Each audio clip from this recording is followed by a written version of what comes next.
नमस्कार, मैं पंकज प्रसून। दोस्तों, जॉर्जिया मेलोनी प्रधानमंत्री नरेंद्र मोदी को बुलाना चाहती है। वो बुलाना चाहती है इटली में नहीं, G7 की बैठक में। G7 की बैठक मतलब कि इस दुनिया के 7 सबसे बड़ी अर्थव्यवस्था जो है वो G7 कहलाते हैं, जिनमें अमेरिका है, इंग्लैंड है, कनाडा है, इटली है, जापान है, यूरोपियन यूनियन है। अब उस बैठक में जॉर्जिया मेलोनी खास तौर पर प्रधानमंत्री नरेंद्र मोदी को बुलाना चाहती हैं और वो कहती हैं कि प्रधानमंत्री नरेंद्र मोदी के बिना तो ये बैठक पूरी ही नहीं हो सकती। अब लोग देखिए ना, फिर से कयास लगाने लगे हैं। कनाडा है वो विरोध कर रहा है, वो कह रहा है कि मोदी क्यों, फिर तो चाइना को भी बुलाना चाहिए, ब्राज़ील को भी बुलाना चाहिए। और कनाडा के अलावा बाकी कोई देश अपोज नहीं कर रहा है। जापान, इटली मैंने बता ही दिया, जॉर्जिया मेलोनी, यूनाइटेड स्टेट्स हो, ब्रिटेन हो, सब कह रहे हैं कि हाँ, भारत के साथ हमारे रिश्ते उस स्तर तक जाने चाहिए जिसकी कल्पना अब तक किसी ने नहीं किया है, स्ट्रेटजिक संबंध भी। तो इटली, यूरोपियन यूनियन, ब्रिटेन और अमेरिका भी भारत के साथ एक ऐसा स्ट्रेटजिक अलायंस बनाना चाहता है जो कि अब तक सोचा भी नहीं गया है। अब देखना यह है कि उस अलायंस में कनाडा होगा या नहीं होगा, क्योंकि G7 और भारत के साथ अगर स्ट्रेटजिक पार्टनरशिप होती है तो कनाडा ऑटोमेटिकली इसमें शामिल रहेगा। लेकिन ये पहल जॉर्जिया मेलोनी ने की है। लेकिन हमारा आज का विषय ये नहीं है। हमारा आज का विषय है एक और महिला, और वो महिला है दिल्ली की, आजकल बड़ी चर्चा में है, और वो सुनीता केजरीवाल नहीं है। आखिर कौन है वो महिला, एक बार फिर उनकी इतनी चर्चा क्यों हो रही है, ये सारी कहानी बताएंगे। लेकिन उससे पहले आप हमारे चैनल को सब्सक्राइब कर लें, इस वीडियो को लाइक कर लें। दोस्तों, आम आदमी पार्टी की एक नेता है आतिशी, और आतिशी ने हमेशा की तरह आज फिर एक प्रेस कॉन्फ्रेंस किया, और इस प्रेस कॉन्फ्रेंस में फिर एक भविष्यवाणी की। उनकी पिछली भविष्यवाणी ये थी कि मुझे यानी आतिशी को और सौरभ भारद्वाज को अरेस्ट किया जाएगा। आज उनकी भविष्यवाणी है कि दिल्ली में राष्ट्रपति शासन लगाया जाएगा, और उन्होंने इसके 3-4 सबूत पेश किए कि बहुत दिनों से IAS अफसरों की पोस्टिंग नहीं हुई, विभाग में जिन अफसरों के पोस्ट खाली हैं वहाँ पे उनकी जगह पे कोई लाया नहीं जा रहा, वगैरह वगैरह।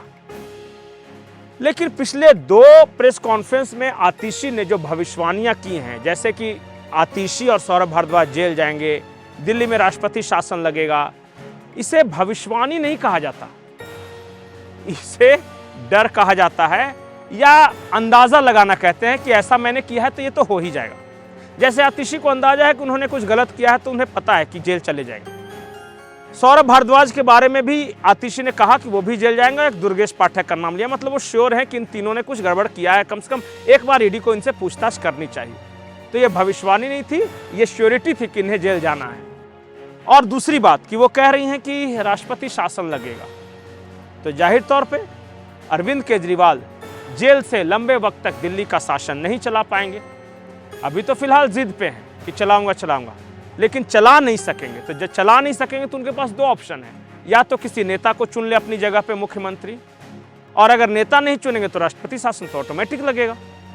और नेता वो चुने तो कैसे चुने, क्योंकि संजय सिंह को बनाते हैं तो पार्टी इनके हाथ से चली जाएगी, सुनीता केजरीवाल को बनाते हैं तो पार्टी में इनका विरोध है, और सुनीता केजरीवाल को बनाएंगे तो शीश महल इनके पास सुरक्षित रहेगा। लेकिन संजय सिंह को बनाएंगे, आतिशी को बनाएंगे, सौरभ भारद्वाज आदि को बनाएंगे तो शीश महल इनके हाथ से चला जाएगा।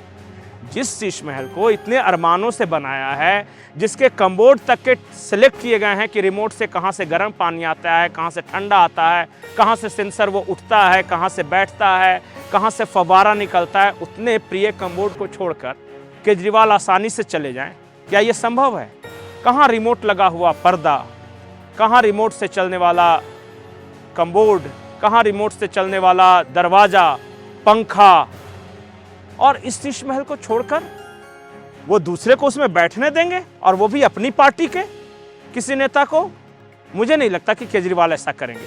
तो केजरीवाल ऐसा नहीं करेंगे तो राष्ट्रपति शासन लगना ही है, और राष्ट्रपति शासन लगेगा तो आतिशी की कही बात सही हो जाएगी।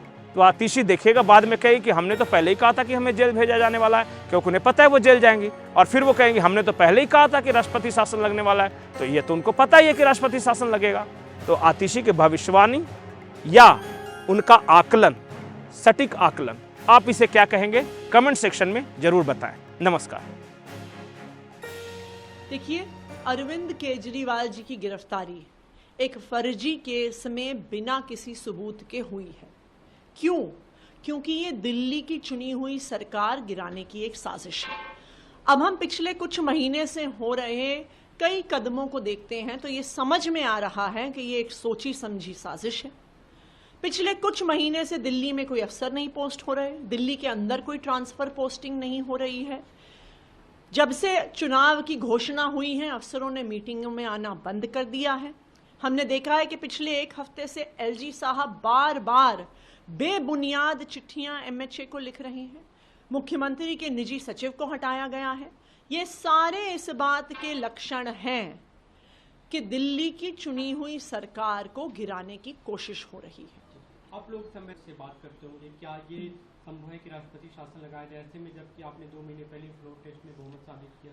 17 फरवरी को दिल्ली की विधानसभा में फ्लोर टेस्ट हुआ और उस फ्लोर टेस्ट के तहत अरविंद केजरीवाल के पास दिल्ली विधानसभा में ओवरवेलमिंग मेजॉरिटी है, overwhelming confidence of the house है।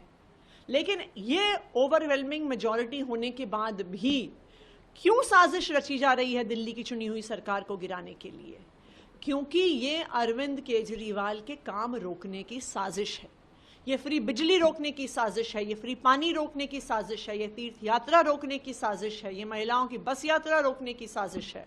और सबसे महत्वपूर्ण बात, जो अरविंद केजरीवाल जी ने वादा किया कि वो दिल्ली की महिलाओं को 1000 रुपए महीने देंगे, इसको रोकने की साजिश राजनीतिक प्रतिद्वंदियों द्वारा करी जा रही है। आपने फ्लोर टेस्ट की बात की, लेकिन नेता मुख्यमंत्री होता है, नेता भी क्योंकि जेल में, तो बीजेपी या जो भी आरोप लगाए जा रहे हैं, इससे आधार बनाया जा सकता है कि नेता ही नहीं है तो सरकार कैसे चलेगी? तो बहुत आसान है ना, फिर तो आप एक एक करके विपक्ष के सारे मुख्यमंत्रियों को गिरफ्तार कर लीजिए।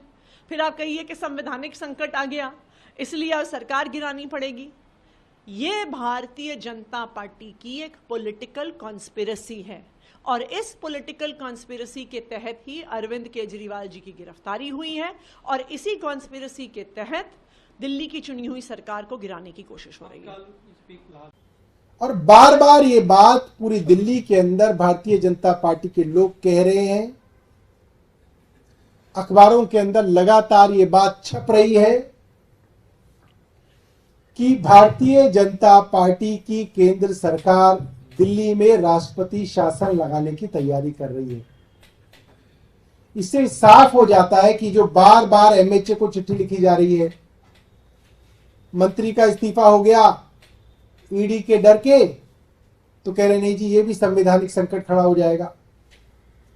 हर बात में संवैधानिक संकट की बात जो कही जा रही है बार बार भारतीय जनता पार्टी द्वारा, एलजी साहब द्वारा, इससे साफ संकेत होते हैं कि भारतीय जनता पार्टी जो दिल्ली में कभी चुनाव नहीं जीत पाई, उन्हें मालूम है कि आज भी अगर दिल्ली में चुनाव हो जाए तो अरविंद केजरीवाल फिर से चुनाव जीत जाएंगे।